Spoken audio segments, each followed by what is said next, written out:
Okay. Yeah. So, thing is, computer ఎలా పనిచేస్తుంది అన్నది మనం చూసినాం. కంప్యూటర్ ఎలా Yes, sir. పనిచేస్తుంది అన్నది మనం చూసాం. కంప్యూటర్లో మైక్రో ప్రాసెసర్ ఉంటుంది that actually performs process. Micro processor performs process. Micro processor లోపల ఎవరు ప్రాసెస్ చేస్తారంటే అరిథమెటిక్ లాజికల్ యూనిట్ యాక్చువల్గా ప్రాసెస్ చేస్తుంది. అది ప్రాసెస్ చేసేటప్పుడు డేటా ఎక్కడ స్టోర్ అయి ఉంటుంది అంటే సిపియు రిజిస్టర్స్లో స్టోర్ అయి ఉంటుంది. And RAM is main memory. RAM లోపల it is the work space. దానిలో డాటా స్టోర్ అవుతుంది. అక్కడ నుంచి మైక్రో ప్రాసెసర్లోకి వెళ్తుంది. ప్రాసెస్ అయిన తర్వాత మళ్ళీ ర్యామ్లోకి వచ్చి స్టోర్ అవుతుంది. ఆ తర్వాత మీరు సేవ్ అని అంటే అది హార్డ్ డిస్క్లోకి వెళ్ళి సేవ్ అవుతుంది. So hard disk is like fridge at home. ఇదంతా మనం కొంచెం ప్రాక్టికల్గా చెప్పుకున్నాం. Okay, anyhow whenever you come across with the computer, the basic statement people what they give is computer is an electronic device. Right, okay. అందరూ చెప్పేది ఇంకాస్త పెద్ద statement ఉంటుంది. Something crazy. ఒక రకంగా చెప్పాలంటే అనవసరంగా పెద్ద పెద్ద సెంటెన్స్లు ఫామ్ చేసుకుంటాం మనం. It is something like computer is an electronic device that takes input, that do process, that gives output. ఇదంతా అనవసరమైన విషయం. ఎందుకంటే ప్రపంచంలో ఏ వస్తువైనా that takes input, do process, give output. అంతేగాని ప్రపంచంలో ఏ వస్తువు కూడా first give output, then do process, then take input అలా జరగదు. So every device it takes input, do process, give output. That is a fixed thing. కానీ ఆ తర్వాత మధ్యలో ఒక 2-3 పారాగ్రాఫ్స్ తర్వాత నోట్స్లో ఒక స్టేట్మెంట్ చెప్తారు, computer works with binary system. అదే కంప్యూటర్ అండర్స్టాండ్స్ బైనరీ సిస్టమ్ అని ఒక తప్పు సెంటెన్స్ కూడా వాడతారు. మనం అలా అర్థం చేసుకుంటే we cannot become a professional. Say to become a professional మనం అర్థం చేసుకోవాల్సిన పద్ధతి వేరు. Say your computer is an electronic device. Electronic device అంటే ఏమి?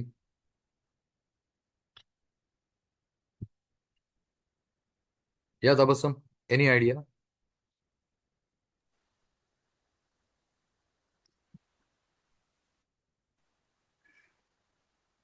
Electronic device. Computers. Yeah, not only computers, even mobile is an electronic device, right? Yes, sir. Yeah, then what is that electronic device?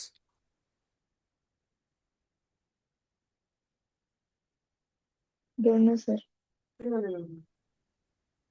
हाँ भाई, del electronic device అంటే Don't know, sir. A correct answer. Yeah Akshara, what is electronic device?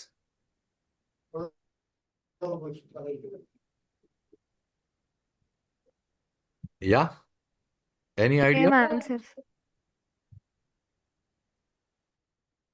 Any idea or I don't know? Correct answer. Which works through electricity. A come on. Okay, I tell you. I have a question. Like మీ ఇంట్లో fan problem వచ్చింది అనుకోండి, electrician దగ్గరికి తీసుకెళ్తారు, రైటా? Yes, sir. Yes, sir. Mobile phone problem వస్తే electrician దగ్గరికి తీసుకెళ్తారా? No, sir. No, sir. TV problem వస్తే ఎలక్ట్రీషియన్ దగ్గరికి తీసుకెళ్తారా? No, sir. మరి టీవీ ప్రాబ్లం వస్తే టీవీ రిపేర్ చేయడానికి లేదా మొబైల్ రిపేర్ చేయడానికి ఎవరి దగ్గరికి తీసుకెళ్తారు?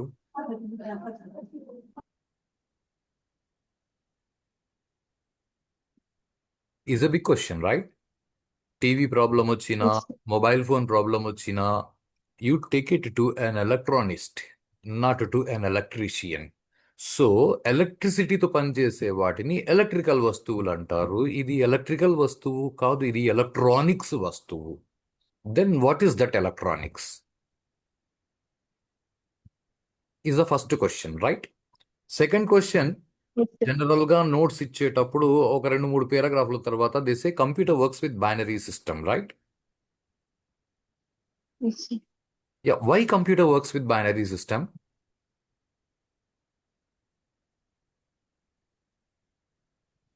Any idea why computer works with binary system? No, sir. Of course, it is a correct answer. There is nothing wrong in that, right? Yes, sir. Now let us uh,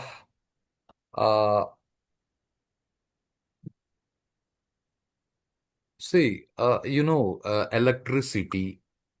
ఫిజిక్స్లో మీకు వచ్చి ఉంటుంది electricity అని. And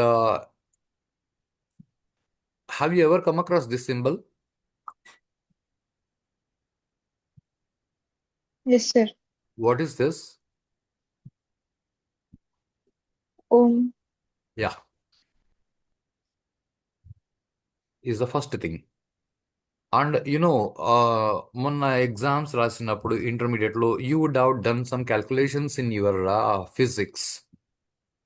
you would have written something like P.D. And ఏదో లెక్కేసి ఉంటారు. లెక్కేసి చివరిలో so PD is this much అని రాస్తుంటారు. What is that PD?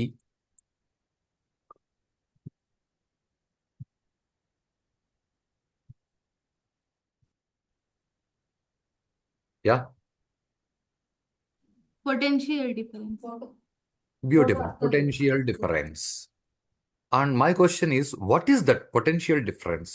Potential difference అంటే ఏమి? అది ఎందుకు వస్తుంది?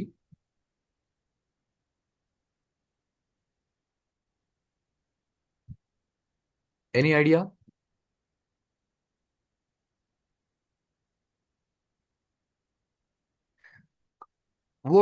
What is potential? Tabassum, simple English.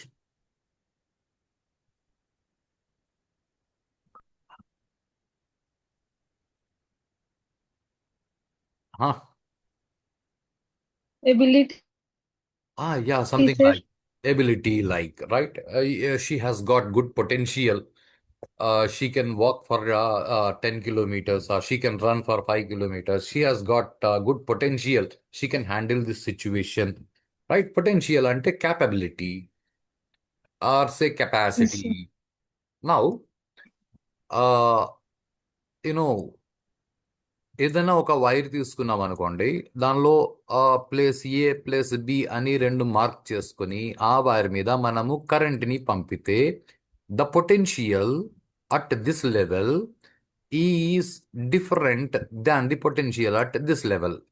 If the current flow is like this, ఇలా కరెంట్ వెళ్తుంటే ఇక్కడ మీరు 5 వోల్ట్ కరెంట్ ఇస్తే ఇక్కడికి వచ్చేసరికి దాదాపుగా 4 వోల్ట్ కరెంట్ ఉంటుంది. The potential level at point A and potential level at point B are not same. So ఇక్కడ డిఫరెన్స్ ఎంత ఉంది అని మీరు ఇక్కడ లెక్కలు వేశారు. కరెక్టా కదా? Yes, sir. Now my question is అసలు ఈ పొటెన్షియల్ డిఫరెన్స్ ఎందుకు వచ్చింది?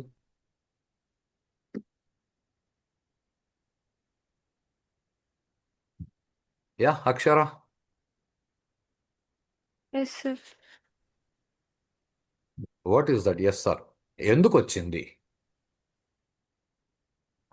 Potential difference? ఎందుకు వచ్చింది?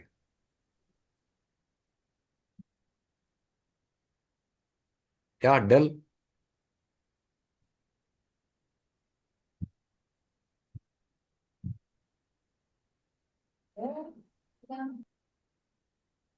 हाँ भाई तबसम, नो आइडिया.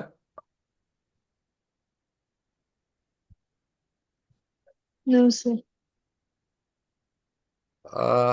ఓకే, చిన్న చిన్న క్వశ్చన్లు అడుగుతాను. సంథింగ్ స్టోరీస్ లైక్, కొంచెం జాగ్రత్తగా విని విషయాన్ని పట్టుకోవడానికి ట్రై చేయి.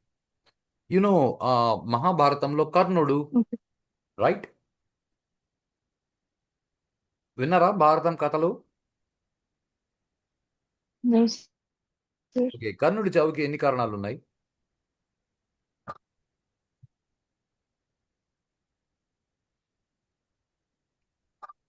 Yeah, any idea?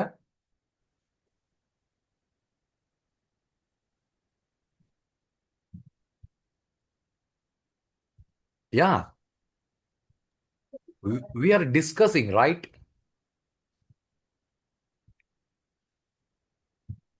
No idea, sir. Yeah, Akshara, any idea? కర్ణుడి చావుకి ఎన్ని కారణాలు? No, sir. సో కర్ణుడి చావుకి 1000 కారణాలని చెప్తారు.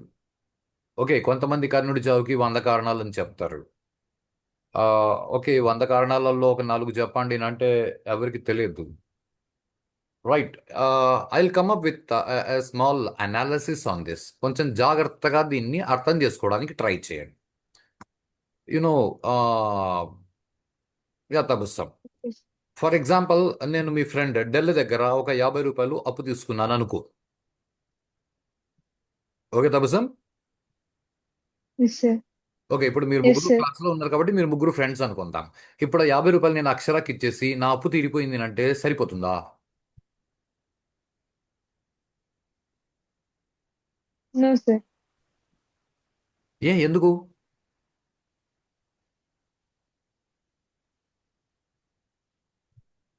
సమీనాకి ఇయ్యాలి కదా సార్ అందుకు. కదా, ఎవరి దగ్గర అప్పు తీసుకుంటే వాళ్ళకి తీర్చాలి. That is what called balancing theory of the nature. ప్రకృతి అలాగే బ్యాలెన్స్ చేస్తుంది, మనం దాన్ని అలాగే ఫాలో అవ్వాలి. Concept right? Yes sir. So మనకి ఆ, మహాభారతం కంటే చాలా ముందు రామాయణం అని ఒకటి జరిగింది. రైట్. ఇప్పుడు ఆ రామాయణంలో ఎస్ జరిగిన సార్. ఒక చిన్న విషయం చెప్తాను, జాగ్రత్తగా వినండి. ఆ రామాయణంలో ఆ, ఏదో ఇంద్రుడు అని ఒక ఆ, దేవత, సూర్యుడు అని ఒక దేవత. ఓకే. ఆ, ఇంద్రుడు ఇంద్రుడి వరంతో ఒక వానరుడు పుట్టాడు. రైటా? ఆ వానరుడి పేరు వాలి. ఓకే. ఆ తర్వాత సూర్యుడి వరంతో ఆ, ఒక వానరం పుట్టాడు. ఆ వానరం పేరు సుగ్రీవుడు. రైటా? ఇప్పుడు ఇక్కడ ఎస్ సార్. సూర్యుడి కొడుకైన సుగ్రీవుడు రాముడి పక్కన నిలబడుకొని ఇంద్రుడి కొడుకైన వాలిని చంపాడు. ఆ తర్వాత ఒక యుగం మారిపోయింది. యుగం మారిన ఎస్ సార్. తర్వాత మహాభారత కాలంలో ఇదే ఇదే ఇంద్రుడి వరంతో అర్జునుడు పుట్టాడు. ఇదే సూర్యుడి వరంతో కర్ణుడు పుట్టాడు. అంటే ఆ ఆ సమయంలో సూర్యుడి కొడుకు ఇంద్రుడి కొడుకుని చంపిస్తే, ఈ సమయంలో ఇంద్రుడి కొడుకు సూర్యుడి కొడుకుని చంపాడు. This is called balancing theory of the nature. Okay Tabassum. Yes sir. ఇలా ఎస్ అర్థం సార్. చేసుకోలేదనుకో, ఓకే సార్. విషయాన్ని ఇలా అర్థం చేసుకోలేదనుకోండి, అప్పుడు ఏమవుతుంది? విషయాన్ని ఇలా అర్థం చేసుకోకపోతే ఏమవుతుంది అంటే, ఏందో వాడి కొడుకు వీడిని చంపాడు, ఎవరో ఎవడి కొడుకో మనకెందుకో వీళ్ళు వీడి కొట్టుకు తెచ్చినారు. మనకి కాన్సెప్ట్ ఎప్పుడూ అర్థం కాదు. సో కాన్సెప్ట్ని కరెక్ట్గా పట్టుకోవడానికి ట్రై చేసినామనుకోండి, యునో పొటెన్షియల్ డిఫరెన్స్ వచ్చింది. ఎందుకు వచ్చింది అంటే, ఈ ఓం అన్నవాడు ఏదైతే రెసిస్టెన్స్ అనే దాన్ని కనుక్కున్నాడో, ఆ రెసిస్టెన్స్ వల్ల మనకి ఇక్కడ పొటెన్షియల్ డిఫరెన్స్ వచ్చింది. రెసిస్టెన్స్ ఎవరికి ఉంటుంది అంటే, ఈ వైర్కి ఉంటుంది. ఈ వైర్ యొక్క cross section area, room temperature, ఇవన్నింటినీ బేస్ చేసుకొని ఇక్కడ రెసిస్టెన్స్ ని అప్లై చేస్తారు. మీరు పేపర్ మీద లెక్కలేం వేశారు అంటే, ఈ మెటీరియల్ ఏది, ఆ మెటీరియల్ యొక్క రెసిస్టెన్స్ ఎంత, రూమ్ టెంపరేచర్ ఎంత ఉంది, టెంపరేచర్ ని బేస్ చేసుకుని రెసిస్టెన్స్ ఎలా వ్యారీ అవుతుంది అని మీరు ఫిజిక్స్ లో లెక్కలేసి ఇక్కడ 23 వోల్ట్ ఇస్తే పాయింట్ బి దగ్గరికి వచ్చేసరికి ఇక్కడ టోటల్ డిస్టెన్స్ ఎంత ఉంది, ఈ ఇక్కడ చాలా విషయాలు కన్సిడర్ చేస్తారు. టోటల్ డిస్టెన్స్ ఎంత ఉంది, ఈ మెటీరియల్ ఏది, దాని రెసిస్టెన్స్ ఎంత, రూమ్ టెంపరేచర్ ఎంత, ఈ 3 విషయాలని బేస్ చేసుకొని ఇక్కడికి వచ్చేసరికి 21.2 వోల్ట్ కరెంట్ వచ్చింది అని మీరు లెక్కలేస్తారు. పొటెన్షియల్ డిఫరెన్స్ దేని వల్ల వస్తుంది? Yeah Tabassum.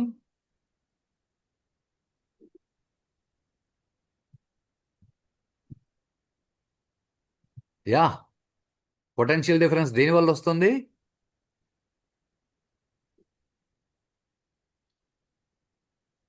Yeah Akshara. Change in resistance sir. Resistance వల్ల వస్తుంది. Tabassum, are you there? Yes sir. Could you connect this to? అంటే రామాయణం భారతం నేను కనెక్ట్ చేసినట్లు ఇక్కడ రెసిస్టెన్స్ ని పొటెన్షియల్ డిఫరెన్స్ ని మీరు కనెక్ట్ చేసుకుంటేనే విషయం అర్థమవుతుంది. రైట్? Yes sir. అలా అర్థం చేసుకోలేదు అనుకోండి, రెసిస్టెన్సే, ఓమ్స్ లానే పొటెన్షియల్ డిఫరెన్సే అంటే లాభమే ఉంది. ఆ మూడు కలుపుకుంటే అది ఒక కాన్సెప్ట్. ప్రాబ్లం ఎక్కడనంటే మనం దీన్ని ఓమ్స్ లా సపరేట్గా అర్థం చేసుకుంటాం, రెసిస్టెన్స్ అనే కాన్సెప్ట్ గురించి సపరేట్గా ఆలోచిస్తాం. మన మైండ్లో ఇవన్నీ డిఫరెంట్ బ్లాక్స్ అయిపోయినాయి. అండ్ పొటెన్షియల్ డిఫరెన్స్ వేరే కాన్సెప్ట్ అయిపోయింది మన మైండ్లో. కాబట్టి ఎస్. మనకి క్లారిటీ లేదు. అలా కలుపుకున్నాం అనుకో, ప్రతి వస్తువుకి రెసిస్టెన్స్ అని ఒకటి ఉంటుంది. ఆ రెసిస్టెన్స్ ని మెజర్ చేసేందుకు ఓం అనే వాడు ఒక లా ఇచ్చినాడు. రెసిస్టెన్స్ ని బేస్ చేసుకుని ఏం జరుగుతుంది అని వాడు చెప్పాడు. ఏం జరుగుతుందంటే పొటెన్షియల్ డిఫరెన్స్ వస్తుందని చెప్పాడు. Concept okay? Yes sir. Very nice. ఇప్పుడు ఇది ఓకే మనకి సార్. అవసరమా? మనం నేర్చుకోవాల్సింది ప్రోగ్రామింగ్ కదా, ఇవన్నీ మనకెందుకు అని అనిపిస్తాయి. బట్ ఎనీ హౌ, ఇవన్నీ తెలిస్తే కానీ we cannot become a professional. మనకి ఆ, ఏదో కంప్యూటర్స్ అంటే కీబోర్డ్లో టకటకా నొక్కేస్తే అయిపోతుంది కాదు. Now start thinking. మీ దగ్గర ఒక కీబోర్డ్ ఉంది అండ్ మీ దగ్గర ఒక మానిటర్ ఉంది. మధ్యలో సిపియు అని ఒక డబ్బా ఉంది. దీని నుంచి వైర్లు తీసుకొచ్చే సిపియులో మదర్ బోర్డ్కి కనెక్ట్ చేసాం. మానిటర్ నుంచి వైర్ తీసుకొచ్చి మదర్ బోర్డ్లో మా సిపియులో మదర్ బోర్డ్కి కనెక్ట్ చేసాం. అంటే ఇవన్నీ వైర్ల ద్వారా కనెక్ట్ అయి ఉన్నాయి. Is the basic concept. Now ఇప్పుడు కీబోర్డ్లో మనము 5 అనే కీ నొక్కామనుకోండి, మానిటర్ మీద మనకి 5 అని కనిపిస్తుంది. Is the basic concept. Correct కదా తపసం? Yes sir. నా మై క్వశ్చన్, ఈ 5 ఇక్కడ నుంచి ఇక్కడికి ఎలా ట్రావెల్ అయి వెళ్ళింది ఈజ్ మై క్వశ్చన్.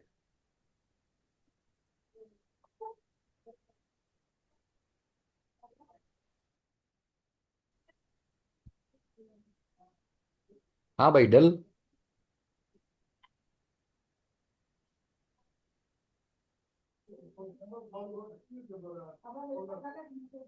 ఇప్పుడు మీరు ఇంటి నుంచి కాలేజీకి వెళ్తున్నారు అనుకోండి. ఇంటి నుంచి కాలేజీకి మీరు ఎలా ట్రావెల్ అయ్యి వెళ్ళారు అని అంటే, ఏదో నడుచుకుంటూ వెళ్ళాం sir, could be one answer. లేదు సార్, మా నాన్న మాకు సైకిల్ కొనిచ్చారు, నేను సైకిల్లో వెళ్తాను sir. Very nice, that is one way of moving. లేదు, మా నాన్న బండి కొనిచ్చాడు, బండిలో వెళ్తాను సార్. Very nice. లేదు, ఆటోలో వెళ్తాను. ఓకే. కాలేజీ బస్ ఉంది, వెళ్తాను. ఓకే. లేదా మా నాన్న డ్రాప్ చేస్తారు. Okay. Could be there are different ways. లాగా ఈ 5 ఇక్కడ నుంచి ఇక్కడికి ఎలా పోయి ఉంటుంది is my question.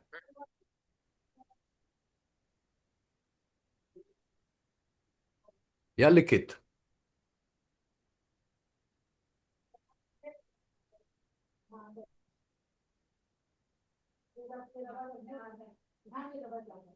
Hey, if you could answer, you answer. If you say simply, I don't know. మా అందరికీ అన్ని తెలిసి ఉండాలని లేదు. ఎక్కువ ఆన్సర్లు చెప్తే గుడ్ గర్ల్, ఎక్కువ ఆన్సర్లు చెప్పలేదంటే బ్యాడ్ గర్ల్, అలాంటిది ఏం లేదు. నేర్చుకుంటున్నారు అంతే, రైట్? థింక్. ఎస్. ఎస్, ఎలా వెళ్ళుంటుంది? ఐడియా వస్తే మంచిది, ఐడియా రాలేదు అంటే చెప్పండి, నేను ఐడియా ఇస్తాను.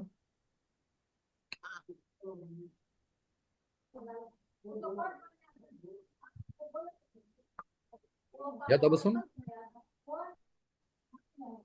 సిపియు ద్వారా sir.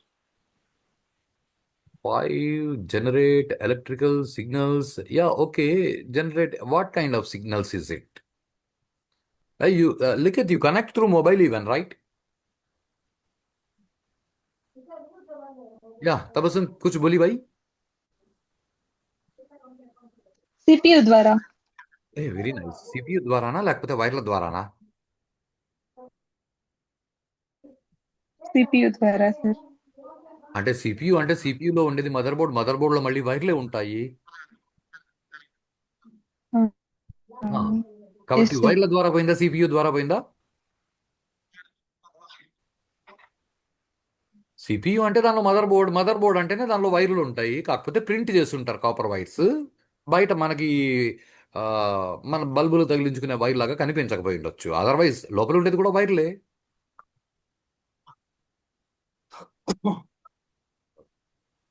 Yes sir. Okay, right. Now I'll come up with one story. ఇప్పుడు కీబోర్డ్ లోపల మనకి ఒక ట్రాన్స్ఫార్మర్ ఉంది అనుకుంటాం. ట్రాన్స్ఫార్మర్స్ దేనికి పనికి వస్తాయి?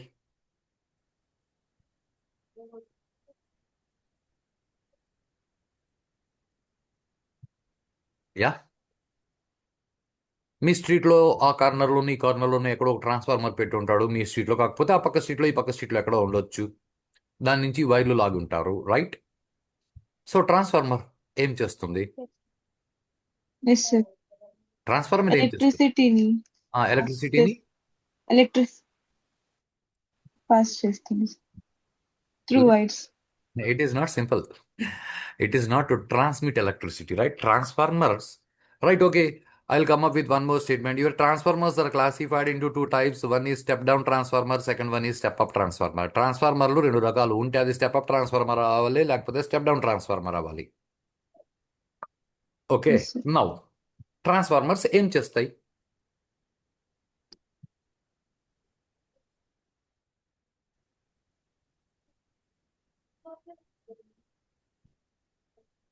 రైట్ తబస్సుం, నిన్ను అడిగిన క్వశ్చన్ ఈరోజు మళ్ళీ అడుగుతాను, right? Yes sir. Okay, yes నిన్న సార్. నేను చెప్పిన కాన్సెప్ట్ పేపర్ మీద చక్కెర అని రాసుకున్నట్లు మనకి మన certificates 10th certificate, 6th class, 7th class ప్రతి సంవత్సరం మన సర్టిఫికేట్లన్నీ పేపర్ మీద చక్కెర అని రాసి నాకున్నట్లే ఉన్నాయి. We know transformers, we can write in exam, but ప్రాక్టికల్గా ట్రాన్స్ఫార్మర్ అంటే మనకు తెలియదు. వీ నో ఇది Ohm's law, we know resistance. Ohm దేన్ని ఐడెంటిఫై చేశాడంటే రెసిస్టెన్స్ని ఐడెంటిఫై చేశాడు, మనకు అది తెలియదు. మనకి పొటెన్షియల్ డిఫరెన్స్ క్యాలిక్యులేట్ చేయడం తెలుసు, కానీ పొటెన్షియల్ డిఫరెన్స్ ఎందుకు వస్తుందంటే రెసిస్టెన్స్ వల్ల అని మనకు తెలియదు. This is what I said, paper మీద చక్కెర అని రాసి నాకు కొన్నట్లుంటాయి మన సర్టిఫికేట్స్, రైట్? Yes sir. కానీ బయట ప్రపంచంలో అడుగు పెడితే చాలా జాగ్రత్తగా వినండి. ఇప్పుడు నాకు హార్డ్వేర్ కాంపోనెంట్స్ గురించి బాగా ఐడియా ఉందనుకో, నేను ఎవరైనా నా సిస్టమ్ ప్రాబ్లం ఉంది అని నా దగ్గరికి తీసుకుని వస్తే నేను దాని గురించి పేపర్లో నోట్స్ రాసేసి వాడికి వెనక్కి ఇచ్చేస్తే వాడు ల్యాప్టాప్ అయితే తీసుకొని పోడు. అయ్యా దీన్ని స్క్రూ డ్రైవర్ పెట్టు, తిప్పు, ఓపెన్ చేయి, రైటా? ఏదో మొబైల్ ప్రాబ్లం ఉంది అని తీసుకొని వస్తే మొబైల్లో ఏమేమి ఉంటాయి అవన్నీ ఎందుకు పనికి వస్తాయని రాసేసి ఇదిగో అనేసి వాడికి లిస్ట్ ఇస్తే వాడు డబ్బులు ఇచ్చి ఆ మొబైల్ని అలాగే తీసుకెళ్ళాడు, రిపేర్ చేసిస్తేనే తీసుకెళ్తాడు. Is what a professional is suppose to do. అర్థమవుతుందా నాన్న? Yes sir. So yes sir. Okay, now నేను ఒక హింట్ ఇస్తాను, జాగ్రత్తగా ఆలోచించండి. ఇలాంటి బొమ్మని మీరు చూసుంటారు మీ ఫిజిక్స్లో, రైట్? ఏదో ఇటు పక్కన కొన్ని గీతలు, ఇటు పక్కన కొన్ని ఎక్కువ గీతలు, ఇలాంటివి చూసారా లేదా? Yes sir. What is this?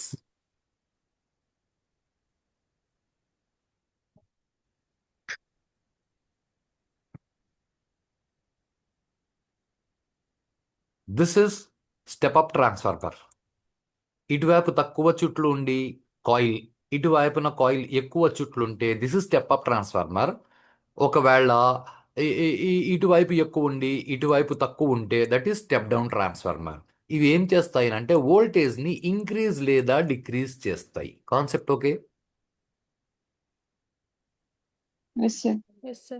Because you know wire మీద ప్లేస్ ఏ నుంచి ప్లేస్ బి దగ్గరికి వచ్చేసరికి ఫర్ ఎగ్జాంపుల్ ఏదో ఒక 1 volt డ్రాప్ అయిందని అనుకోండి, voltage because of resistance voltage drop అయిందని అనుకుందాం. ఓకే, ఇప్పుడు మన ఊరు నుంచి పక్క ఊరికి కరెంట్ పోయేటప్పుడు ఆ వైర్ మీద మనం ఏదో ఒక 200 volt పంపిస్తే పక్క ఊరికి చేరేసరికి అది 1 volt లేకపోతే 2 volt, 1/2 volt చేరుతుంది. కరెక్టా కదా? Yes, yes sir. సార్. అందుకోసం ఏం చేస్తారు అంటే మన ఊరు నుంచి పక్క ఊరికి కరెంట్ పంపేటప్పుడు స్టెప్ అప్ ట్రాన్స్ఫార్మర్కి ఇచ్చి ఈ 200 వోల్ట్ని 2000 వోల్ట్గా మార్చి ట్రాన్స్ఫర్ చేస్తాడు. మీరు చూసుంటారు ట్రాన్స్ఫార్మర్స్ మీద 2000 వోల్ట్ డేంజర్ స్కల్ బొమ్మ వేసి పెట్టుంటాడు. 11,000 వోల్ట్ లేదా 11 kV. 11 kV is what 11,000 volt. Okay, అలా స్టెప్ అప్ ట్రాన్స్ఫార్మర్ ద్వారా వాడు 2000 వోల్ట్ పక్క ఊరికి పంపిస్తే పక్క ఊరిలో సబ్ స్టేషన్ అని పెట్టుంటారు. అక్కడ దానిలో చాలా ట్రాన్స్ఫార్మర్లు ఉంటాయి. వాళ్ళు ఏం చేస్తారంటే ఈ 2000 వోల్ట్ని మళ్ళీ 240 వోల్ట్గా మార్చి మన ఇండ్లకి సప్లై ఇస్తారు. ఎందుకంటే మన ఇండ్లలో వస్తువులు పనిచేయాలంటే 240 వోల్ట్తో పనిచేస్తాయి, కానీ 2000 వోల్ట్తో పనిచేయవు. 2000 వోల్ట్ సప్లై వస్తే అన్ని పేలిపోతాయి. కరెక్టేనా తపస్సు? Yes, sir. Any confusion with this? No, transformers sir. క్లియర్గా అర్థమైంది? Yes, sir. ఓకే, ఇప్పుడు ట్రాన్స్ఫార్మర్స్ క్లియర్గా అర్థమైతే నవ్ అస్యూమ్ మీ కీబోర్డ్ లోపల ఒక స్టెప్ అప్ ట్రాన్స్ఫార్మర్, ఒక స్టెప్ డౌన్ ట్రాన్స్ఫార్మర్ రెండు ఉన్నాయని అనుకుందాం. అండ్ కీబోర్డ్లో మీరు 5 అని నొక్కిన వెంటనే మీ కీబోర్డ్లో ఒక బ్యాటరీ కూడా ఉందని అనుకుందాం. ఆ బ్యాటరీ మీరు 5 అని నొక్కిన వెంటనే అది X వోల్ట్ని ఇచ్చింది. కీబోర్డ్ లోపల ఒక బ్యాటరీ ఉంది. మీరు 5 అన్న కీని నొక్కిన వెంటనే ఈ బ్యాటరీ X వోల్టేజ్ని ప్రొడ్యూస్ చేసింది. ఎంతన్నా కానీలే. ఈ transformers step up transformer, step down transformer ఇవేం చేశాయినంటే మీరు అక్కడ వచ్చిన ఎక్స్ వోల్ట్ని మీరు 5 అని నొక్కారు కాబట్టి ఇది వోల్టేజ్ని ఇంక్రీజ్ డిక్రీజ్ చేసి 5 వోల్ట్గా మార్చింది అని అనుకుందాం. 5 వోల్ట్గా మార్చి ఈ వైర్ మీద పంపించింది అనుకుందాం. ఇప్పుడు మానిటర్ లోపల ఒక వోల్టామీటర్ అనే వస్తువు ఉందని అనుకుందాం. ఇప్పుడు ఈ వోల్టామీటర్ ఏం చేస్తుందంటే వోల్టేజ్ని చెక్ చేస్తుంది. ఇప్పుడు ఈ వోల్టామీటర్ వోల్టేజ్ని చెక్ చేసి 5 వోల్ట్ వస్తే 5 అని చూపిస్తుంది, 6 వోల్ట్ వస్తే 6 అని చూపిస్తుంది అనుకుందాం. ఓకే తబసం? Okay, sir. ఒకవేళ కంప్యూటర్ ఇలా పనిచేస్తే ఏమైనా ప్రాబ్లమ్స్ ఉన్నాయా?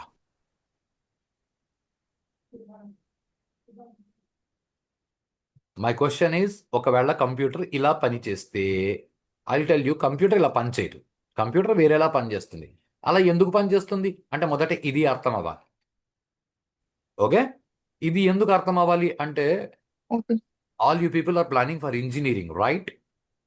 Yes, sir. Engineering Yes, sir. అంటే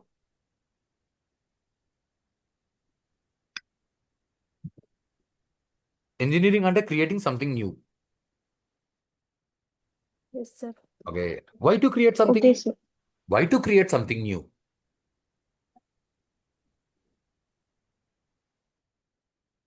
కొత్తవి ఎందుకు తయారు చేయాలి? ఎందుకంటే మీరు ఏ ఇంజనీరింగ్ కాలేజ్కి వెళ్ళినా ప్రతి ఇంజనీరింగ్ కాలేజీలో మీకు అన్ని సగం సగమే చెప్తారు. ప్రతి సెంటెన్స్ సగమే మనం పట్టుకుంటాం, వాళ్ళు సగం చెప్తారు, మనం దానిలో సగం పట్టుకుంటాం. So engineering is a concept of creating something new. The question is why to create something new is to overcome problem in existing system. ఉన్న సిస్టంలోని ప్రాబ్లమ్ని ఓవర్కమ్ చేయడానికి కొత్తవి తయారు చేయడాన్ని ఇంజనీరింగ్ అని అంటారు. అంటే ఉన్న సిస్టంలో ప్రాబ్లం అర్థమైతే కానీ కొత్తవి మనం తయారు చెయ్యము కాబట్టి ఉన్న సిస్టంలోని ప్రాబ్లమ్స్ని మనం మొదట అర్థం చేసుకోవాలి. Is something important, right? Now start thinking. ఒకవేళ కంప్యూటర్ ఇలా వోల్టేజెస్తో పనిచేస్తే అంటే కీబోర్డ్ లోపల బ్యాటరీ ఉంది, ఎక్స్ వోల్టేజ్ ప్రొడ్యూస్ చేస్తుంది, ట్రాన్స్ఫార్మర్స్ ఉన్నాయి, అది ఇంక్రీజ్ డిక్రీజ్ చేసి 5 వోల్ట్గా మార్చి ట్రాన్స్ఫర్ చేస్తాయి. మానిటర్లో వోల్టామీటర్ అనేది ఒకటి ఉంటుంది, అది వోల్టేజ్ చెక్ చేస్తుంది. 5 వోల్ట్ వస్తే 5 అని చూపిస్తుంది, 10 వోల్ట్ వస్తే 10 అని చూపిస్తుంది అనుకుందాం. ఒకవేళ ఇలా పనిచేస్తే ప్రాబ్లమ్స్ ఏ ఉన్నాయి is my question. Now I'll give you 5 minutes. 5 minutesలో మీరు ఆలోచించండి. After 5 minutes will again connect back, will continue with a solution. Right Tabassum? Okay, sir. Right, చలో.